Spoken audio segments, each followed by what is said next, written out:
Hi guys and girls, how you going? Mark Hummy here of course, and we're doing a little video test. So this will be a brief video, probably just a few minutes. But what we're doing is a sample testing between two different forms of cameras. And this isn't really to prove any point that one's better than the other. It's just really a comparison, a point of interest if you like. So what we've got here is we've got my Nikon Z7. It's filming at 4K. It's at 30 frames a second. And 60th is the shutter speed, and the lens is the kit lens, the 24-70 set at f4. Now I've tried to make everything as fair as possible because the other unit I'm filming on is actually a mobile phone. So I've just recently upgraded my phone. I had an old Samsung S5, it was, I don't know, 7 years old or something, and now I've just got a Samsung S9 Plus, and that has 4K capability. Now I don't expect it to be anywhere near good as the Nikon, but it should be pretty good.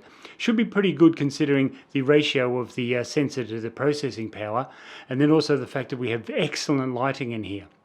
So my lighting here is, I have 3 ring lights, a small one straight onto me, and then the large double ring light to one side. And that's pretty much typical sort of a setup I will use. Then I have a backlighting, a bit of a gold backlight behind me, just to give a bit of a glow and a three-dimensional lighting look. But the point of it is that there's a lot of lighting in the room.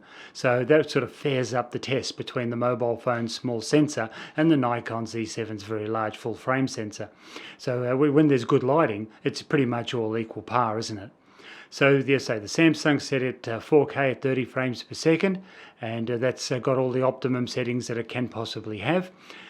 The sound won't be great, and that's why I plugged in the Nikon to this microphone, so I have a proper microphone to get some reasonable sound. So I'll only be using the sound from the microphone with the Nikon because that's reasonable and fair. The mobile at this distance isn't going to pick up good sound, and I wouldn't expect it to. That's not fair.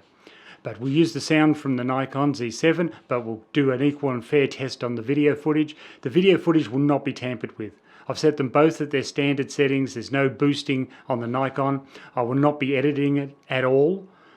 So just letting you know it'll be a very fair and equal test. So say we've got good lighting, which is very fair. I've got sound that's half reasonable now, which is fair from the Nikon. But the interesting thing will be, how does the Samsung S9 Plus hold up in its 4K footage comparison to, say, the Nikon with a full frame sensor. So I think it'd be a very interesting comparison. As I say, this is a test done only on the basis of ideal circumstances. Everything is still, it's on tripods, everything's well lit, and the settings are all equal, and the lighting is excellent. So under those conditions, they should be very similar. Now, how they would go out in the field in shade and light and dark and various different circumstances, well, that's a different kettle of fish for another day.